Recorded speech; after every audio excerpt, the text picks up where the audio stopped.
Here in Somerset, that barter economy still survives, which is why there's no shortage of volunteers to help clear the gorse out of this sheep field. Especially since ex-gamekeeper David Mansfield, nicknamed Pigeon, is cooking up a feast by way of payment. Our friend Jenny bought a bit of land, 60 acres, and she really needs all the help she can get. So she's recruited a bunch of people to come and help clear gorse off some of her steep ground. I thought really the only way to try and tackle this is to get a gang of friends out. And the enticement for them is some really good food. And she asked me if I'd come and do some cooking so that she can give them a bang-up meal at the end of the day. Shall we take these breasts off to start with? Whatever you're doing over on that side, I'll try and do the same with this side of the beast. And then we should end up with not something... quite too closely, because... I'll let you go first. Not a man to do things by halves, Pigeon's planning to barbecue a whole lamb donated by Jenny's farm. That's still a very big beast. How are you planning to serve this up?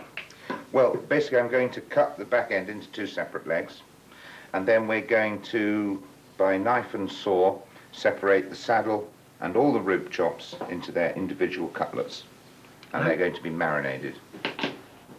Now we need to go to the saw. Now there looks like a very tasty morsel. You actually nip those nuggets out and you could fry them in 2 minutes in some olive oil. Would you mind just bracing that other leg? Yeah, and we'll nib through the pelvic girdle here, as we doctors say. If ever I need a leg removed, I know where to come. You strike me as being man least likely to turn vegetarian. Oh yes, well you actually hit on a bit of a hobby horse. I'm waging what I feel is almost a one-man campaign against vegetarianism. So what do you do to vegetarians? I always thought that they'd slice rather nicely and barbecued, but obviously there's all sorts of EEC regulations now. I think the net result of vegetarianism is to support a sort of spurious self-righteousness on the part of those that have embraced it. And apart from that, it has absolutely no effect on nature or wildlife or the environment at all. Strong words, softly spoken. To marinade an entire lamb, half a bowl of paprika is mixed with 2 tablespoons each of salt and pepper, 4 bulbs of crushed garlic, a good slosh of olive oil, and a dash of lemon juice. Hugh, while I'm doing these chops, I wondered whether you'd mind starting to marinate the meat that we've cut. Just a good smear with this lovely mixture. Yes, I'd say a good smear. No harm in rubbing it in a bit, actually. Yeah, that sort of thing. I'd say even with the fingers, actually, if it came to it. Get the old thumbs in and get it into the grain of the meat would be excellent. And that'll stay on while they cook? Yes, they're going to be thrown on the griddle just like that. They'll be cooking in their own juices and the marinade itself. And it looks so fresh and appetising and flavoursome. It's absolutely bloody marvellous. How did it all start, this living off the land and fending for yourself? Well, it all started when my parents were abroad and I was at boarding school, and I was sent to stay with my mother's brother in the Lake District. And I got the bug for it. Killing from an early age? Always killing for what can be made use of, nothing wasted. Did school interfere with that at all?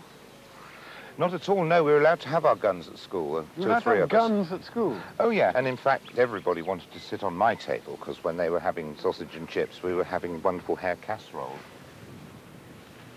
He's coming now. Just keep very still. Good shot. Good clean kill. Yes, nice beast. Nice, good size. I hope you've got a big dish for your pie, Pigeon. He plays the white hunter, but in fact it's very much the sort of almost older, more ancient spirit of hunter-gathering, of sharing what you've caught, what you've killed, what you've run down, and it's very much that spirit of sharing the food, which is what I like about David and what gives his cooking that certain extra essence. Big difference between the two. Yes, hare and rabbit. People think of them as similar, because superficially they are. They're both furry and have long ears and they hop about. Hare, you can see it's dark, it's purple. And that's because it's absolutely full of blood. Apparently a hare's heart is 4 times bigger as relative to its body weight than any other mammal. And what are you going to do with your hare? I'm going to joint it up. I'm going to add it to some venison that I've already got. I'm going to pre-cook it all as a casserole and then put it under a short crust. What makes you want to combine hare and venison in the same dish, Pigeon? Because of their similarities. In medieval times, the word venison referred to the meat of either hare or deer. They were considered interchangeable. I didn't know that. I think that the essence of all meat cookery, where you're going to actually stew or casserole the meat, is to fry it, is to absolutely fry the bejesus out of it. But you need to sort of flirt with the devil and go as near to the edge of burning as you dare to get the absolute maximum caramelized richness out of the meat and into the sauce. To the hare pieces, Pigeon adds a blend of paprika, nutmeg and ginger.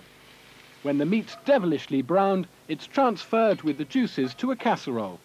Venison and belly pork, browned and seasoned in the same way, are added along with sautéed mushrooms and onions, finished with a little red wine. It's all brought to a simmer and cooked in a slow oven for about 2 hours. It gets a bit boring having the same thing again, like pheasant again. Sometimes we like to have something different. Because we have meat included in all of our meals. I'd be happy with just a salad. What a good squelch that was. Wasn't it? Yes. The succulence.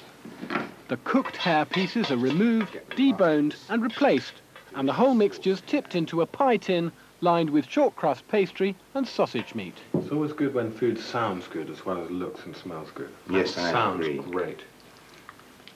The completed pie is placed in the oven and cooked for about an hour until the pastry's golden brown. The dough for Pigeon's hearty pudding is made by mixing 1 kilo of self-raising flour with ½ kilo of suet and a little cold water. Dried fruit soaked in cider and sweetened with brown sugar is generously spread on top, and the floured suet dough is rolled up in a giant sausage. What a top pudding. It's sort of cold weather food. A bunch of people have been cutting gorse all day in pouring rain, and I think they have worked up an appetite. They better have done. They better have done with Serious that. trouble if they haven't. Look at the size of that. That is absolutely, well, I don't know what to say without resorting to unseemly imagery. What do you call this? Boiled baby. Boiled baby. It's called a boiled baby. I think it was originated in the Navy. It used to be the absolute staple of the British Navy for 250 years. Final thing is to lower it into the kettle, cover it with boiling water, cook for 2.5 hours. Loaded with food, we make our way over to Jenny's farm as the labourers work up a raging hunger. Somebody described this as hell on earth, and it struck me that's just about what it is. Well, let's hope Pigeon's got something sorted out. It's in my slots. Mine too. So one of the things I was thinking is that cooking on this griddle plate, you wouldn't necessarily get all the smoky flavour from the fire. But I think you probably That's will. not going to be a big problem, is it?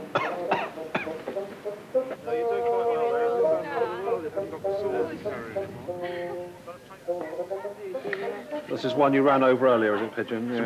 Yeah. To start with, there's a choice of 2